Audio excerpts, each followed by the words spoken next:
It's time for Behind the Hits, where great country songwriters talk about great country songs. On today's Best Country, proudly broadcasting on the American Forces Radio Network. I'm your host, Ty Hager, and my guest this week has written more hits than you can shake a stick at. Try to think about Elvis. Her eyes are blue, her hair is long. At 64, she was born in Baton Rouge. Oh, nothing but love makes sense. If you're the type to shake sticks at hits, which is kind of weird. And later we'll do a segment of Songwriting 101 with hit songwriter and the author of 2 books on songwriting, Rand Bishop. But let's get this show on the road with my guest, Nashville Songwriters Hall of Fame member Gary Burr, who I spoke with at his beautiful home in Nashville. And Gary, you know you've been on my wish list for quite a while now. Oh, that's nice to hear. I'm glad to be here. So you have been doing this for a long time. Are you here to depress me? No. Okay. All right. I still like to think I'm a pup. You played with Pure Prairie League back in the day. Hey me, what you wanna do?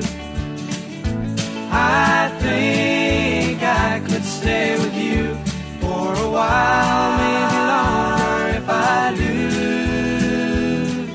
do. Yeah, back in the 80s, back in a very nice period of time with them, and that was a real treat. And now you weren't exactly Vince Gill's replacement, but you did come shortly after Vince Gill left the band. I did take Vince's lead vocal spot, but Vince also was the lead guitar player, the mandolin player, all this other multi-thing, and I couldn't do that. So when I came, it took 2 or 3 people joining the band to replace Vince Gill. And it was about this time, like 82, that you had some songwriting success? 82 was the pop hit that I had with Juice Newton. That was been a little bit hard on me. But it was a crossover hit. Yeah.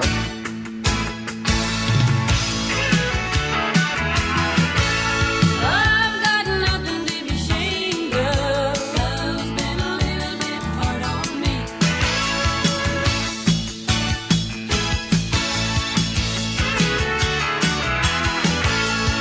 From 1982, that was a top 40 country hit and a top 10 pop hit for Juice Newton on Behind the Hits.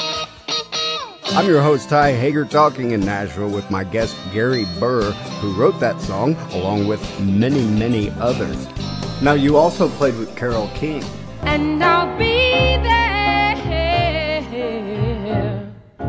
You got a friend. Now, over the last 10 years, we've toured the world as the Living Room Tour. Mm-hmm. It was me and Carole and Rudy Guess, and the 3 of us went everywhere, Japan, Australia, New Zealand, all across America. And on New Year's Eve of this year, Rudy Guess passed away. Mm-hmm. So the Living Room Tour is no more. But I had a good 10 years of playing Up on the Roof and You've Got a Friend, and it was a wonderful, wonderful experience. And you've worked with Ringo Starr. That's crazy. Oh, I get by with a little help from my friends. I get high with a little help from my friends. Gonna try with a little help from my friends. I worked with him for about 8 years or so, and I would go over and write with him and write this albums with him. We would all go to his studio over in England, and we would write the song during the day and record it at night, and we would record, I think I recorded like 5 or 6 albums with him, all stuff that he and I wrote, and that was also quite the thrill. What a diverse and almost magical career you've had. I'll tell you one thing that is a very fascinating thing in my life. I don't often say this, but I will for this. When I was a senior in high school, I broke my leg playing soccer. And that was when I taught myself how to play the guitar. I was laying flat on my back in plaster. And I grabbed my brother's guitar, and I had a stereo next to my bed. And I had 3 albums. I had the first Pure Prairie League album, I had Tapestry, and I had Abbey Road. And when I grew up, I played with Pure Prairie League, I played with Carole, and I played with a Beatle. That's unreal. You can't write, you can't make that stuff up. Isn't that something? Like a cloud full of rain shouldn't hang in the sky. They shouldn't burn a bumblebee fly. If you feel so happy, then why do you cry? Oh, nothing but love makes sense. Top 5 hit from 2004 for Leanne Rimes. Giggity, giggity. Yeah, Nothing About Love Makes Sense. Written by Joel Feeney, Kylie Sackley, and my guest this week on Behind the Hits, Gary Burr. And you've had not only a lot of country hits, but you've also had quite a few pop hits. I've been waiting forever for this. This is the night. When you sit down and start to write a song, do you have a format in mind? Well, definitely there are ideas that are just flat out country ideas. And there are ideas that could go either way. And then as you're writing them, they just evolve so much. You know, you could write a song one way and get to the end of the day and feel like you've written this thing that you're pretty confident of what it is. And then when you start to play with it and you say, well, what would it sound like if you put a loop on it? And you go to your drum machine and you put a loop behind it, and suddenly you're going, wow, that kind of sounds like a Jason Mraz song. And you kind of explore down that road a little bit. And that's what's tough about songwriting, is if you commit too much one way, and you say, okay, let's do it. Let's write it like it's a Jason Mraz song.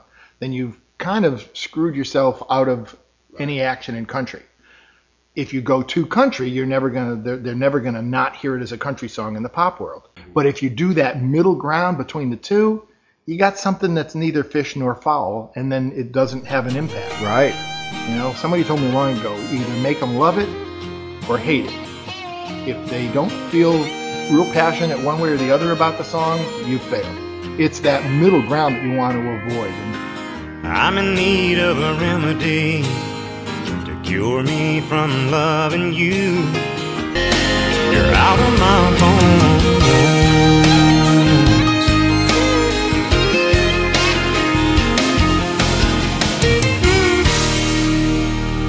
That one went to number 2 in 1998 for Randy Travis from his first album with DreamWorks after years with Warner Brothers.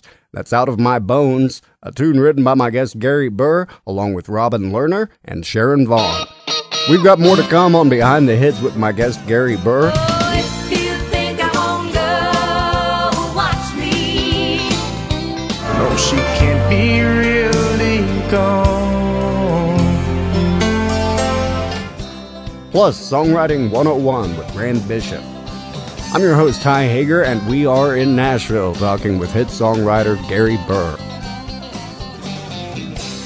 So I'm looking at your list of hits here, and it's a pretty long list, and of course we're gonna miss some of them. But there was one that struck me when it first came out as being so unique, and I dare say nobody's written a song exactly like this one ever. I try to think about Elvis. Well, I was driving into work one day, and work is a publishing office, you know, a writer's room in an office downtown. And I always like to have titles that when you look at them, they don't make any sense, and they make you want to hear the song to figure out what it is. A DJ on the radio was making some kind of joke about that. I don't even remember what it was, but one of them said, well, I try to think about Elvis as the younger guy in the leather suit and not the older guy. When I think about him, I try to think about Elvis as the good-looking guy. And I'm thinking, I try to think about Elvis. That would be a cool thing. If I saw that on a record, I'd want to hear what that was. And I went in and I wrote it as a song of basically like, you know, the old sexual joke of guys having to think about baseball games. So I wrote that, and it was all a very guy song, all about footballs and hunting and this and that and red meat. I try to think about Elvis, the homeless, Memphis in the afternoon. I try to think about home runs, handguns, the creature from the Black Lagoon. I try to think about red lights, prize fights, anything to get me through. I just can't concentrate. You're all I think about these days. And then Patty Loveless wanted to record it, so I had to rewrite it all with high heels and sushi bars. And so I basically wrote the song twice. Oh, I'm sorry, I forgot where I was.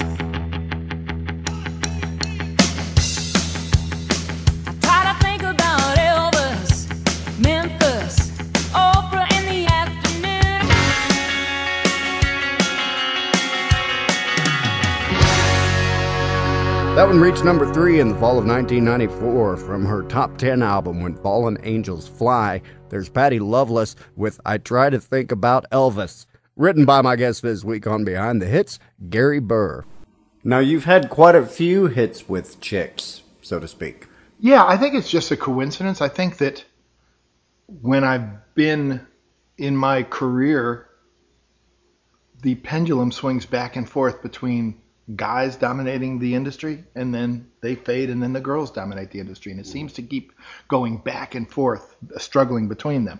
And over the last 20 years, I think maybe there's been longer stretches of time where the women were the dominant force. So do you ever write songs with like a male or a female artist in mind? When we're writing songs, there's sort of like several ways you could start the process. Mm-hmm. Either you're sitting down and you're saying, I hear that so-and-so is looking for a song. Let's write the song for them.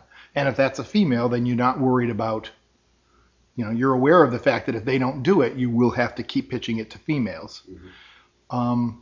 Or you're just sitting there saying, let's write a great song, in which case you can make it gender specific. You just don't want the word that's the gender to be the end of a rhyme line, because then you have to change everything. If it's just she and it's in the middle of a line, you can always change it to he. If you end a rhyme with the word woman or girl, you're painting yourself in a corner. And if they come and say, gee, if this were a guy song or a girl song, then you have to really do major rewriting. So if you're just writing a song that you want to just have universal appeal, you're very careful about where you put the gender-specific words. And there are just so many words that rhyme with girl. Not many good ones. World's been done quite a bit. And flag unfurl is very limited in its appeal, unless you're writing patriotic. Love, that's worth fighting for. To be loved by you. There's Winona. She used to be a Judd, Big number 1 hit from 1996, which was also a number 25 hit on the adult contemporary charts. To Be Loved by You, written by Mike Reed and my guest on Behind the Hits, Gary Burr. You're listening to Behind the Hits, where great country songwriters talk about great country songs on today's best country. Proud and honored to be broadcasting on the American Forces Radio Network. I'm your host, Ty Hager, and I want to thank each and every one of our men and women in uniform around the world for keeping us safe. Thank you. Thank you very much. Thank you. Thank you. Thank you very much. Thank you. We've got more to come on Behind the Hits with my guest, Gary Burr, but right now it's time for a little learning. It's Songwriting 101 with hit songwriter and the author of 2 books on songwriting, Rand Bishop. Starting to write a second verse is like Alice in Wonderland. You're standing at a post, at a crossroads where roads go in about 8 different directions, and each one, there's a pointer on the signpost pointing to each road with a different, east, west, up, down, north, south, or different cities that you're going to be going to in terms of what your second verse is going to mean. Is your second verse going to be a backstory that explains what you talked about in the first verse? Is your second verse going to be a linear storyline that just goes directly from the first verse to the second verse? Or is this going to be something where you introduce an entirely different character that's having the same experience that the chorus that the chorus sings about? I mean, there's so many ways that you can go in a second verse, and it sometimes requires a tremendous amount of rewriting to finally dial that verse in. It's probably the most rewritten part of the song because you have so many choices that you can make, and you have fewer words to choose from to do it. Rand Bishop is a hit songwriter whose books on songwriting can be found at his website, randbishop.com. And don't forget to check us out online at behindthehitsradio.com, where you can get cool songwriter links, listen to shows, get my complete songwriter interviews, and more. That's behindthehitsradio.com. I'm your host, Ty Hager, and we are in Nashville talking with hit songwriter Gary Burr. And there are stories just all over the place. In fact, almost every songwriter I've talked to for this show has had one of these stories of these great songs that didn't see the light of day for quite a while. I always say songs are not like cottage cheese. There's no expiration date. So what's the longest that you've had one just, collecting dust until something finally happened with it? 7 years. It was Can't Be Really Gone. Everybody at the publishing company, gave me their reasons why there was things wrong with that song, and I should try to fix it, and I should try to rewrite it, and it needs another verse, and it needs another this, and it needs this, and I just felt like it was done. And it sat in the closet, and somehow Tim McGraw heard it, put it out. If you're confident, you stick to your guns, sooner or later, if it's supposed to see the light of day, it will. Her hat is hanging by the door, the one she bought in Mexico.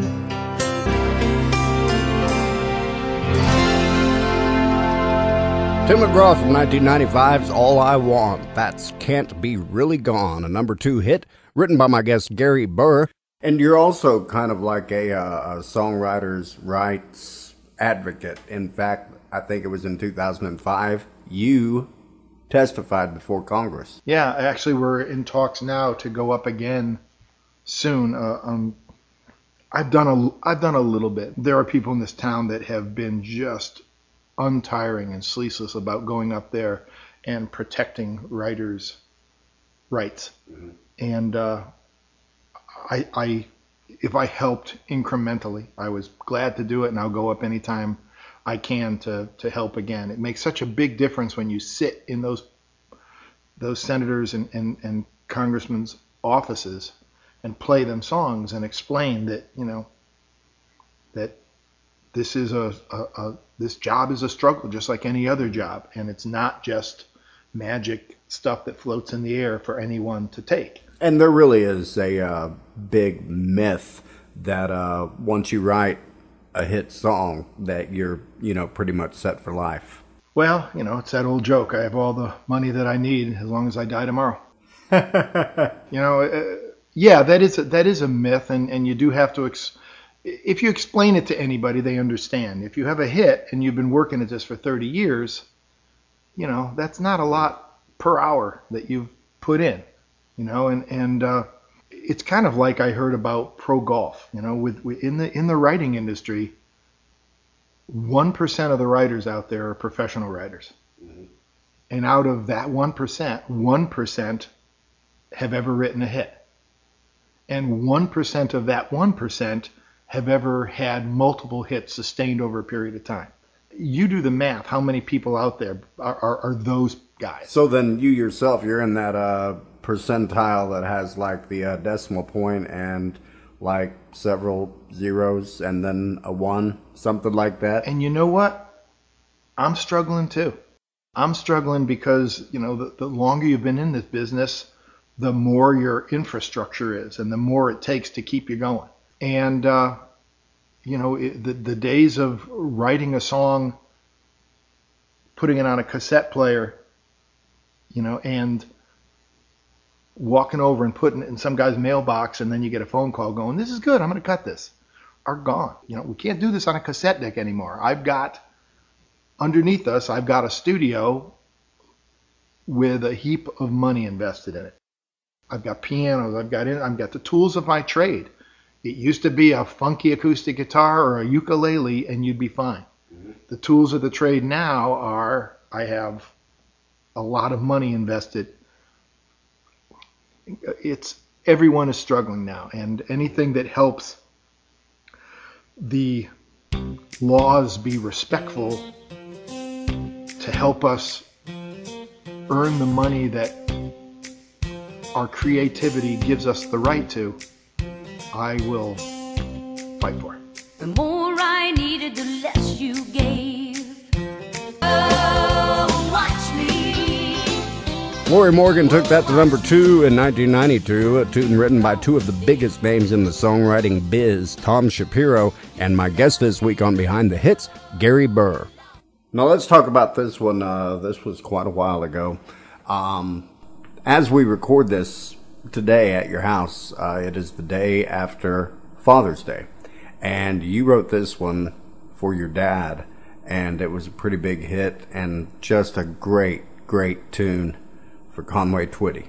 Oh, thank you. That song meant a lot to me. I literally wrote, was the automatic writing in that song. The antenna was up. My dad passed away, and about 3 days later, I sat down and pretty much sang that song into a tape recorder, just making it up as I go. And I don't think I changed many words. It just came out of me. I've never had that experience before or since. Well, it's so cool. I remember I was doing a morning show at a little radio station in Lebanon, Tennessee, when that one came out. And I was a student of songwriting at the time, and I thought, this thing, it's such a great, great story. And it starts and it ends at the same place, but an entire life has gone by. I just never thought anyone would ever record it because it was too personal. And thank goodness for Conway. Conway was a song guy. I don't think many other people would take a 5-minute song, without a happy ending and get it on the radio, much less record it. But Conway did that kind of stuff. When he loved a song, he said, I don't care. I'm just going to do it. I woke up crying late at night when I was very young to keep you safe with me.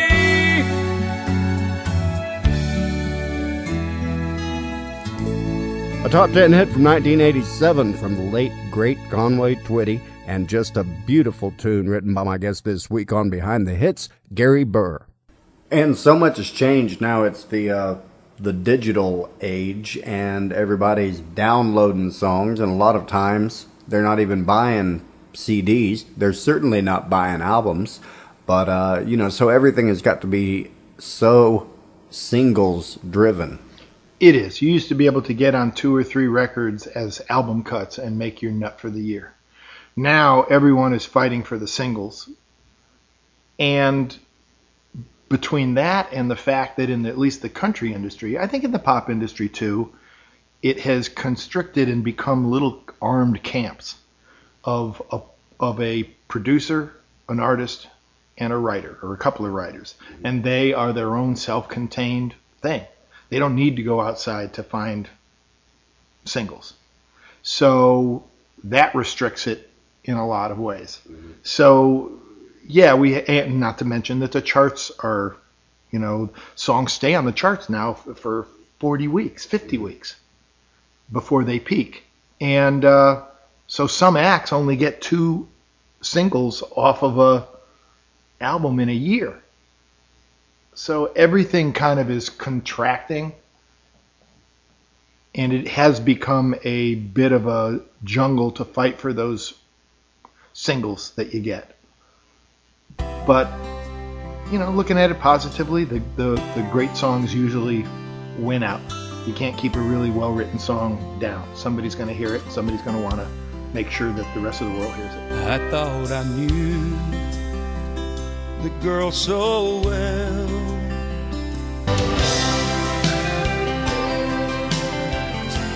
There's Ty Herndon with the debut single from the title track of his debut album, What Mattered Most. That one went to number 1 in 1995 and was written by my guest this week on Behind the Hits, Gary Burr, along with Vince Melamad. Let's talk a little bit about this super cool project you've got going with Kenny Loggins and Georgia Middleman. Kenny and I started writing together about 5 years ago, which is really strange because 20 years ago I actually wrote with Jim Messina.